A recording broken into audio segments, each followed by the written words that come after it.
Hey gentlemen, welcome back to the channel. Today we're tackling a topic that's as real as it gets. The unwritten rules of what a woman should steer clear of. Like totally avoid saying to a man. In this video, we're delving into the juicy realm of relationships and communication, unpacking the intriguing subject that has plagued many. Get ready for some real talk, laced with a dash of humor and a whole lot of insight. It's like a roadmap to smoother conversations and stronger connections. So grab your favorite snack and hit that subscribe button because you won't want to miss out on this candid exploration. Suppose you're looking to keep the flames of love burning bright. Let's jump right into this intriguing exploration together. 1. I don't like your mother. All right, let's break this down. Gentlemen, no matter what hiccups she's facing with your mom, she should always remember she's not just any woman. She's your mother. That relationship comes with a whole history and emotional baggage. Now, when things get bumpy, and they often do, it's crucial to resist the temptation to dive into criticism or declare an outright dislike for her. Even when you're a man fuming angrily at his mother, ladies, don't take that as your cue to jump on the bandwagon. Think of it like avoiding the reply all button in a heated email thread. Instead, take a step back. He and his mum have their dynamics to figure out. By holding back on the negative vibes, you're not just being considerate to her, but you're also acknowledging the depth of the bond he shares with his mother. Picture it as preserving the sacredness of the mother-child connection. It's like being the referee in a sibling dispute. You're neutral. By showing restraint during those tense moments, you're contributing to a foundation of respect and understanding. Remember, family dynamics are like a TV drama series, complicated with emotions running high. So in the grand scheme of things, opt for patience and tact. It's an investment in the longevity and health of your relationship. 2. I am done or this relationship is over. Let's unpack this. If she throws out the I'm leaving card, a man might interpret it as a sincere apology on the horizon. The catch here is, if leaving isn't genuinely on the table, this move loses its impact. It's like bluffing in a poker game. If you're not ready to fold, it might backfire. When you mention leaving, it's a powerful emotional trigger, but if it becomes an empty threat, it's akin to crying wolf. It's not about playing games. It's about being honest with your intentions. So, if the idea of leaving isn't a genuine consideration, it's best to steer clear of tossing it into the conversation. Keep the cards on the table that you're ready to play, and your communication will have a more authentic and effective impact. 3. I'm sorry I said that, but I only said it because you did. Let's break down the dynamics of an apology heavy on blame.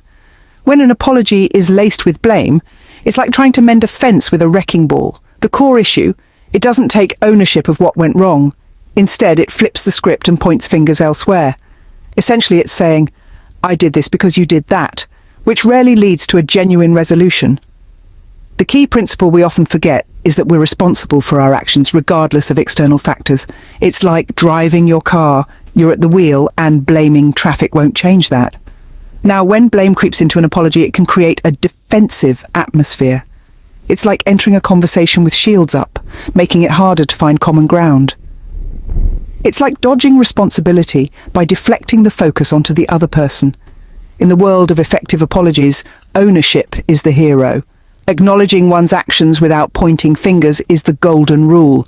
It's about saying, I messed up and I take responsibility for it. This opens the door to genuine understanding and paves the way for constructive dialogue. So, ladies, the next time you're crafting an apology, leave the blame at the door. Taking responsibility is the first step toward rebuilding trust and fostering healthier relationships. It's not about finding fault, it's about finding a path forward. 4. I cheated on my ex-boyfriend. All right, let's unpack the repercussions here.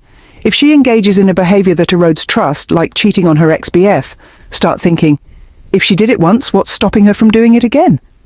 It's like planting a seed of doubt that sprouts suspicion. Now the aftermath. You will become a bit of a detective, side-eyeing all her friends and questioning your interactions. It's like opening Pandora's box of skepticism. The trust meter takes a hit, and you might automatically dial down your confidence in her. This isn't just about a one-time thing, it's about the lasting impact on trust. It's like breaking a vase. Even if you glue it back together, the cracks remain. So, this will overall affect your relationship's foundation of trust. Before we continue, please take a moment to subscribe to the channel. if you haven't yet joined our curious, soulful community. Don't forget to click the like button, comment and share. Now, let's continue. 5. I earn more than you do. Alright, let's dissect the situation where she drops the bomb. I earn more than you do.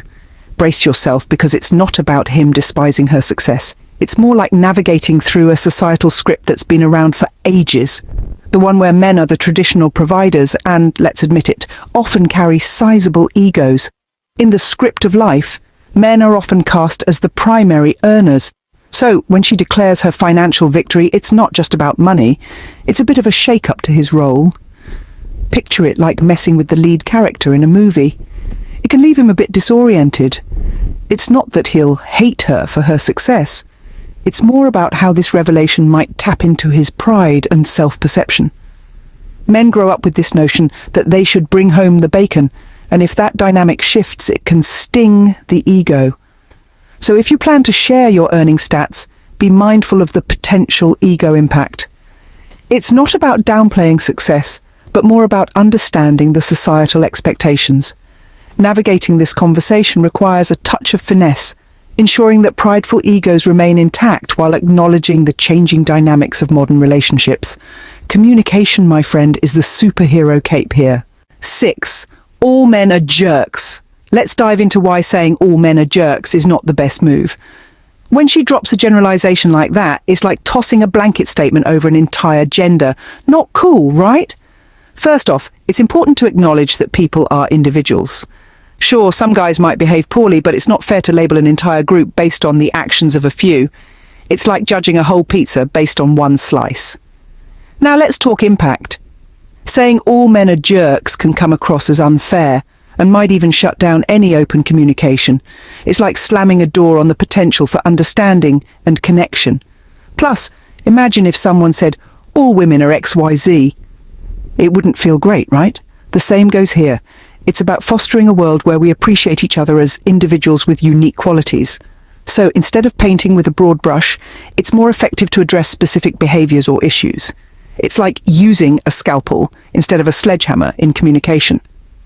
Precision matters. Keep it focused on the specifics, and you'll likely find a more constructive and respectful conversation waiting for you. 7. Your friend wants me. Alright, let's dive into this delicate scenario. If you spill the beans to a man about his friend making advances, you're tossing him into an uncomfortable spot.